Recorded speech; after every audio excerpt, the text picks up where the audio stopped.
안녕하세요. 제가 사실 무척 보수적인 편인데요.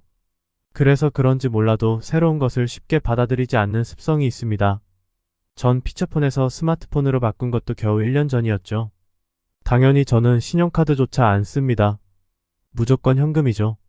물론 인터넷 쇼핑조차 해본 적이 없었습니다. 오프라인 매장에 가서 직접 확인하고 더 비싸더라도 구입을 하니까요. 하지만 그게 언제부터인가 짜증이 나더라고요. 차비 들여 시간 내서 찾아갔는데 다 팔리고 물건이 없는 경우죠. 그나마 예전엔 진열 상품이 다 팔리면 빨리 채워놓았었던 것 같은데요. 요즘은 그렇지 않은 것 같더라고요. 그래서 3번이나 재방문을 한 적이 있었는데요. 알고 봤더니 계약 해지로 인해서 더 이상 제가 찾는 물건이 안 들어온다는 겁니다. 그때 정말 열받았죠. 인터넷으로 주문만 하면 하루 만에 물건이 배달되는 세상인데 지금 내가 뭐 하고 있나 하는 자괴감이 들기도 했습니다. 그때 안 되겠다 싶어서 체크카드 만들고 쿠팡에 가입을 했는데요. 그게 5개월 전입니다. 근데 이 쿠팡이라는 게 정말 신세계더라고요. 물건 사려고 차비 들고 시간 내서 힘들게 왔다 갔다 할 필요가 없어져 버렸기 때문입니다. 싸고 편안하며 빠르게 다음날 구입한 물건을 받아볼 수 있으니 정말 좋더라고요. 왜 진작에 쿠팡을 안 했는지 제 자신이 한심할 정도였습니다. 그래서 하고 싶은 말이 뭐냐고요? 이마트는 끝났다는 겁니다. 3년 전인가 어느 주식 전문가가 자기는 이마트 주식을 조정할 때마다 사 모으고 있다고 했는데요. 제가 그때 그 주식 전문가의 유튜브 채널을 보며 이런 생각을 했었죠. 아니 이미 끝난 주식인데 그걸 왜 사 모으지? 전 그 당시 쿠팡을 이용하고 있지 않았을 뿐 이미 미래는 이커머스 시장이 기존의 오프라인 시장을 장악하게 되리라고 결론을 내리고 있었습니다. 이건 저뿐만 아니라 누구라도 쉽게 예측할 수 있었다고 봅니다. 때문에 이마트 주주였다면 진작에 매도하고 빠져나왔어야죠. 지금 이마트 주가가 신저가인 걸로 알고 있는데요. 혹시 여러분 중에 이마트 주식이 싸다고 관심을 갖거나 매수를 하고 계신 분들은 없으리라고 봅니다. 저라면 절대 아무리 싸더라도 쳐다도 보지 않을 테니까요. 제가 말하지 않았나요? 주식은 현재의 가치가 아닌 미래의 가치에 투자하는 거라고요. 이건 이마트 월봉 차트인데요. 추세가 완전히 망가졌네요. 지금이 바닥일까요? 글쎄요. 이마트는 지금의 상황에서 적절한 대응을 하지 못한다면 중장기적으로 2, 3만원까지 하락할 수도 있다는 게 제 생각입니다. 외인, 기관, 개인까지 몽땅 고점에 물렸기 때문에 여차하면 매도 물량이 지속적으로 쏟아져 나올 가능성이 크기 때문입니다. 이마트가 이번 분기에 적자를 기록했는데요. 그와는 반대로 쿠팡은 최대의 흑자를 기록했다는 겁니다. 이게 단순한 우연일까요? 유통업계의 재편 신호탄이라는 거죠. 이 추세가 쉽게 뒤바뀌지 않으리라고 봅니다. 추세는 에너지이며 거대한 흐름이기 때문입니다. 때문에 쿠팡의 상승 추세는 앞으로도 더욱 가속화되리라고 봅니다.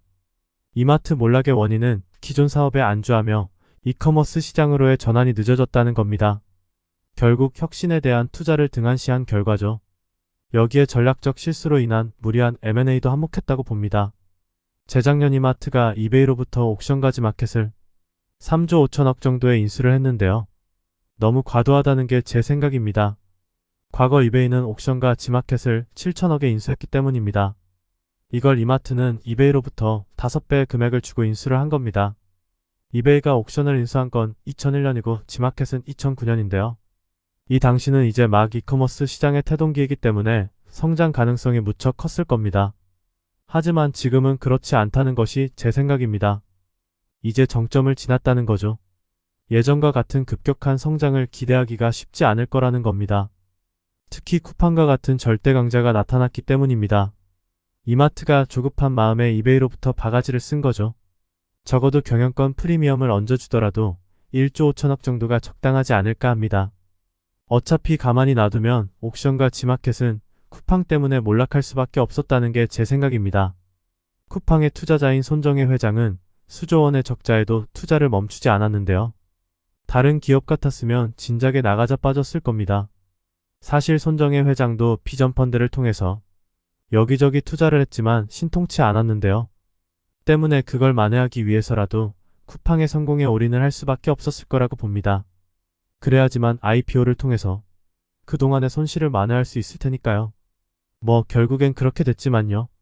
만약 막대한 적자로 쿠팡이 무너졌다면 이커머스 시장은 어부지리로 이마트가 먹게 됐을지도 모릅니다. 하지만 그러기엔 쿠팡이 재무적 투자자를 너무 잘 만난 거죠.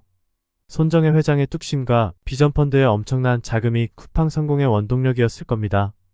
반면에 이베이는 옥션과 지마켓의 성장을 위해서 굳이 그런 열정과 재무적 투자를 감행하지는 않았으리라고 봅니다. 옥션과 지마켓은 이제 정점을 지났기 때문에 오히려 빨리 매각하고 싶었을 겁니다. 바보가 아니라면 쿠팡이 치고 올라오는 걸 알았을 테니까요. 그냥 놔두면 똥값에 먹을 수 있는 걸 3조 5천억이라는 천문학적인 금액으로 무리하게 인수를 한 겁니다. 자체 물류 시스템도 없는 껍데기를 말입니다. 쿠팡이 급격히 성장을 하자 이마트가 조급한 마음에 전략적 실수를 저지른 게 아닌가 합니다. 미래 성장 동력에 사용해야 할 천문학적인 자금을 외국 놈에게 갖다 바친 꼴이니까요. 1조 5천억이라는 가이드라인을 제시하고 지금 이 가격에 안 팔면 너희는 결국 쿠팡의 시장을 잠식당할 수밖에 없다며 강하게 이베이를 밀어붙였어야 했다고 생각합니다. 그리고 이번 제안을 거절한다면 다음엔 이보다 더 낮은 가격으로만 인수협상에 응할 거라며 이베이 놈들을 압박했어야죠. 그래도 안 팔면 그만인 거고요. 구닥다리 옥션과 지마켓을 3조 5천억에 인수한다는 게 말이 되나요? 한마디로 이베이 놈들만 땡 잡은 게 아닌가 합니다. 인수 후에 옥션과 지마켓의 영업이익이 적자로 전환됐는데요. 아마 쿠팡의 영향이 컸을 겁니다. 전 분명히 조금만 참고 기다렸다면 똥값에 먹을 수 있었다고 봅니다. 이마트의 실책이 아쉬울 뿐입니다. 근데 더 웃긴 건 이마트 리서치 보고서라는 거죠. 여기 보시면 아시겠지만 하나같이 모두 매수 의견이라는 겁니다. 정말 신기하죠.